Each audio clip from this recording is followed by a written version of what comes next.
Rajkot Ahmedabad highway ઉપર અનેક એવી હોટલો આવી છે અને આ જ હોટલોમાં વસ્તુની કિંમત કરતાં વધુ ભાવ લેવાના અત્યાર સુધીની અંદર અનેક કિસ્સાઓ સામે આવ્યા છે। ત્યારે ફરી એક વખત આ જ પ્રકારનો એક કિસ્સો સામે આવ્યો છે અને હવે આ જે કિસ્સો સામે આવ્યો છે તે લીંબડી નેશનલ હાઈવે પર આવેલી એક ભારતીય જનતા પાર્ટીના ધારાસભ્યની હોટલ છે। હોટલ સંચાલકોની એટલી દાદાગીરી સામે આવી કે જે વ્યક્તિએ આંગળી ઉપાડી તેને માર પણ મારવામાં આવ્યો। સુરેન્દ્રનગર જિલ્લાના લીંબડીના નેશનલ હાઈવે પાસે આવેલી ભારતીય જનતા પાર્ટીના ધારાસભ્યની હોટલ છે અને એ હોટલ પર દાદાગીરી સામે આવતા હવે ચકચાર મચી છે। હોટલ પર મુસાફરો પાસેથી વસ્તુની લખેલી ભાવ કરતાં પણ વધુ રૂપિયા પડાવવામાં આવતા વિરોધ કર્યો હતો અને આ જ મામલે હોટલના સંચાલકોની દાદાગીરી સામે આક્રોશ જોવા મળ્યો હતો।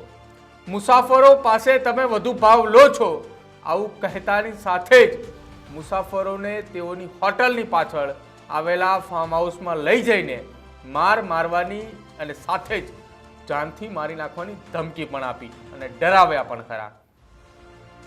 અત્યાર સુધી અનેક મુસાફરો આ પ્રકારની મુશ્કેલીમાંથી બહાર નીકળ્યા, આ પ્રકારના જવાબ મળ્યા અને ત્યાં આ તમામ લોકો એમનું સાંભળ્યું, પરંતુ શનિવારે મોડી રાત્રે એ જ ભાજપના ધારાસભ્યની હોટલ ખાતે એક મુસાફર જાય છે અને ત્યાં તેની પાસે એમઆરપી કરતાં વધુ કિંમત માંગી અને તેને જ્યારે ત્યારે તકરાર કરીને અને એ તકરાર દરમિયાન સંચાલક સાથે વાત કરતા હોટલના સંચાલકોએ તેને બેફામ અપશબ્દો બોલ્યા, માર મારી અને લૂંટ પણ ચલાવી અને મુસાફર સાથે હોટલ પર રહેલા 3 થી 4 અજાણ્યા શખ્સોએ મારામારી કરી, ગાળાગાળી કરી અને ગળામાં પહેરેલો એ સોનાનો ચેન પણ આંચકી લીધો હતો। જોકે હજુ આ વાત અહીંયા પૂરી ના થઈ।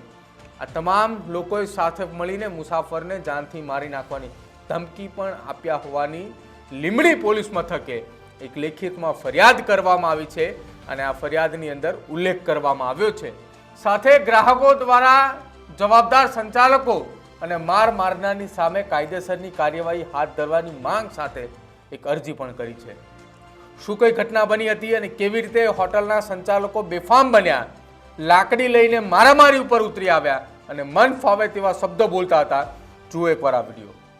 અત્યારે 12 રૂપિયા કેમ લેવામાં આવે છે? લીધા લે ભાઈ જા હવે બરોબર ને એનું કારણ વિડિયો તો કરો હાલ આપણે કરી દઈએ હાલ આવી જાવ આવી જાવ હાલ આપણે વિડિયો હાલો આવી જાવ હાલ હાલો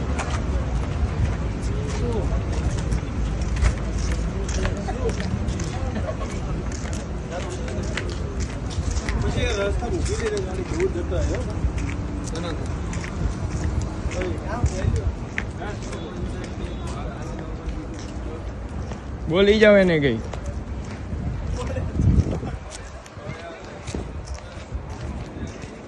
અહીંયા રે ટકા ત્યાં અંદર ન જવાનું, અહીંયા રે આપણે ત્યાં ન જવાનું હોય।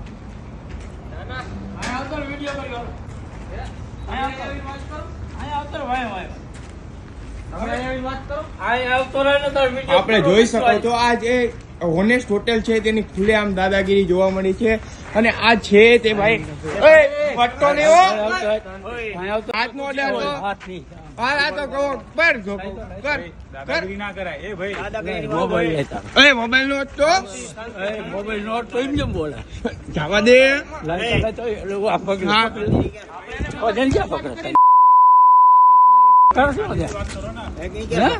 ગાયરું નો કાઢતો ₹12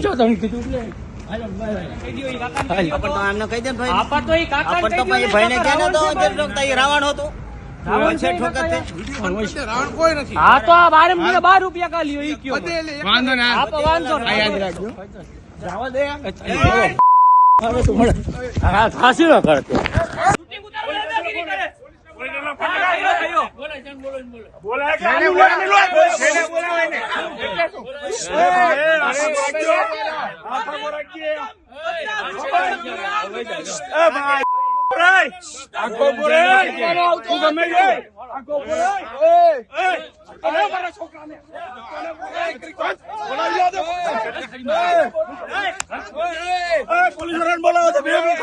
તો ભાજપના ધારાસભ્યની હોટલમાં જ મુસાફરોને લૂંટવામાં આવતા હોય એક સવાલ પણ ઊભો થાય છે અને અહીંયા જ્યારે સવાલો ઉપસ્થિત થાય છે અત્યાર સુધી અનેક એવી વાતો અને ચર્ચાઓ સામે આવી હતી કે લીંબડી હાઈવે ઉપર ભારતીય જનતા પાર્ટીના એક ધારાસભ્યની હોટલ અને એ હોટલ ખાતે બેફામ ભાવ લેવામાં આવે છે, પરંતુ અત્યાર સુધી એ કશું વિડીયો સામે નતા આવ્યા અને જ્યારે હવે આ વિડીયો સામે આવ્યા છે ત્યારે સમગ્ર મામલે એ ભારતીય જનતા પાર્ટીના ધારાસભ્ય ન તો એક શબ્દ બોલી રહ્યા છે કે ન તો આ આખા મામલે ગ્રાહક સુરક્ષાની અંદર અથવા કોઈ સરકારી કર્મચારી પણ ખુલીને સામે નથી આવતો કે અમે આ વ્યક્તિની સામે કાયદેસરની કાર્યવાહી કરીશું. જાગૃત વ્યક્તિ દ્વારા તો લીંબડી પોલીસ મથકે ફરિયાદ નોંધાવવામાં આવી છે અને આ સમગ્ર મામલે અરજી કરીને કાયદેસરની કાર્યવાહી કરવા માંગ પણ કરી છે, પરંતુ એ નાગરિકને નહીં ખબર હોય કે અહીંયા લીંબડી પોલીસ સ્ટેશન હોય કે સુરેન્દ્રનગર જિલ્લાનું અન્ય કોઈ આ હોટલ ઉપર ચાલે છે તો માત્ર ને માત્ર ભાજપના ધારાસભ્યનું. કોઈ પણ વ્યક્તિ હોટલ પર જઈને ખાવાની વસ્તુને લઈને અથવા ભાવને લઈને તકરાર કરે તો હોટલની પાછળ આવેલા ફાર્મ હાઉસમાં લઈ જવાનો અને ત્યાં તેને માર પણ મારવાનો. સાહેબ, અત્યાર સુધી તમે કેટલાય લોકોને માર્યા હશે, પણ જ્યારે ગુજરાતનો દેશનો એક જવાબદાર નાગરિક તમારી સામે સવાલ ઊભો કરે ને ત્યારે તમારી આ પ્રકારની હાલત થાય છે. હજી સુધી આ ઘટનાને દબાવવાનો અનેક પ્રયત્ન કરવામાં આવ્યો. જે વ્યક્તિએ અરજી આપી છે તેની ક્યાંક ફરિયાદ લેવાની પણ અરજી લેવાની પણ ના પાડવામાં આવતી હતી, પરંતુ તેમ છતાંય એ વ્યક્તિ અડીખમ રહ્યો અને તેને પોતાની અરજી પણ આપી. તમે ભારતીય જનતા પાર્ટીનો ખેસ ધારણ કરી લો, માથે ટોપી પહેરી લો, એટલે તમારે જે કરવું હોય તમામ વસ્તુની તમને છૂટ છે. આ હું નથી કહેતો, આ ખુદ ભાજપના એ નેતાઓ કરી બતાવે છે કે ના અમે ભાજપનો ખેસ પહેર્યો છે એટલે અમે ધારે તે કરી બતાવીએ. રેપ કરવાનો હોય તો ભાજપના ધારાસભ્યો ખેસ પહેરી લો, હોટલો ચલાવી છે તો ભાજપના ધારાસભ્ય બની જાઓ, બેફામ ભાવ લૂંટો. સાહેબ, ક્યાં સુધી આ પ્રકારની પરિસ્થિતિ ગુજરાતમાં ચાલશે? ભારતીય જનતા પાર્ટીનું નામ વારંવાર આવવા છતાં ભાજપના કોઈ પણ પદાધિકારી દ્વારા જે તે વિસ્તારના નેતાઓ સામે કાર્યવાહી નથી કરવામાં આવતી. અત્યાર સુધી અનેક વખત અરજીઓ થઈ, અત્યાર સુધી અનેક વખત કાગળિયા થયા, પરંતુ કાયદેસરની કાર્યવાહી કોના ઉપર થઈ? એક પણ વ્યક્તિ ઉપર નહીં. આપનું શું માનવું છે આખી આ ઘટનાને લઈને? સોશિયલ મીડિયામાં આ વિડીયો વાયરલ થઈ રહ્યો છે અને હજુ સુધી આ આખી ઘટનાને લઈને ભાજપના એ ધારાસભ્ય ખુલીને સામે પણ નથી આવ્યા અને તેને પોતાના હોટલના સ્ટાફના લોકોને હજુ પણ આ અંગે માફી માંગવાની વાત તો ઠીક છે, પરંતુ જે વ્યક્તિ સાથે આ ઘટના બની તેને લઈને પણ હજુ કોઈ નિવેદન નથી આપવામાં આવ્યું. આપની સાથે પણ જો લીંબડીની આ હોટલમાં આ પ્રકારની ઘટના બની હોય તો આપ પણ અમારા કમેન્ટ સેક્શનની અંદર જણાવજો. અમે પણ આપનો સંપર્ક કરીશું અને આપની વાત પણ ઉજાગર કરીશું. જોતા રહેજો ન્યૂઝ રૂમ. નમસ્કાર.